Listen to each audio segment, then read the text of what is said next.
हनुमान जी महाराज को याद आया। हनुमान जी को एक घटना याद आई कि बाली ने धुंधवी नाम के राक्षस का वध करके, ये धुंधवी नाम का राक्षस भैंसे के रूप में रहता था और एक दिन महाराज पंपापुर में आकर के बाली को ललकारने लगा। तो बाली ने महाराज भैंसे के दोनों पांव आगे के पीछे के पकड़ के ऐसा घुमाया और दूर जाकर के पटक दिया।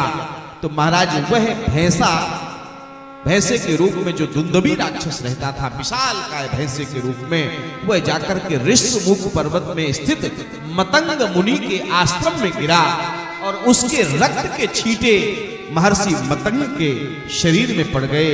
और महर्षि मतंग उस समय ध्यान कर रहे थे, तप कर रहे थे।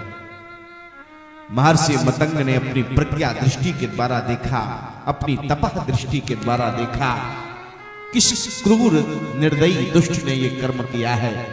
आंखें बंद करके ध्यान किया, अपनी प्रज्ञा और मेधा के द्वारा जाना यह तो महाबली बाली का काम है।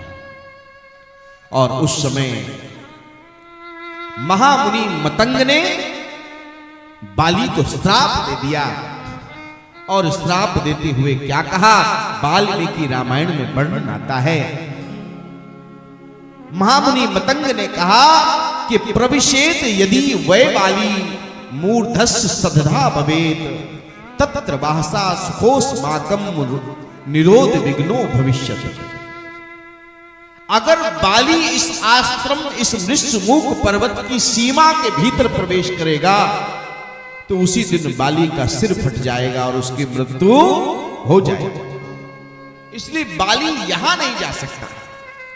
हनुमान जी ने सलाह दी, परामर्श दिया कि महाराज अगर बाली से आप अपने प्राण बचाना चाहते हैं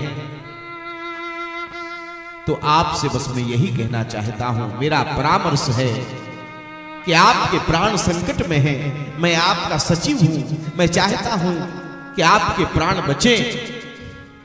और चूंकि बाली को राम जी मारेंगे, मैं मार नहीं सकता, उनकी लीला में अपनी भूमिका जबरदस्ती प्रस्तुत नहीं कर सकता।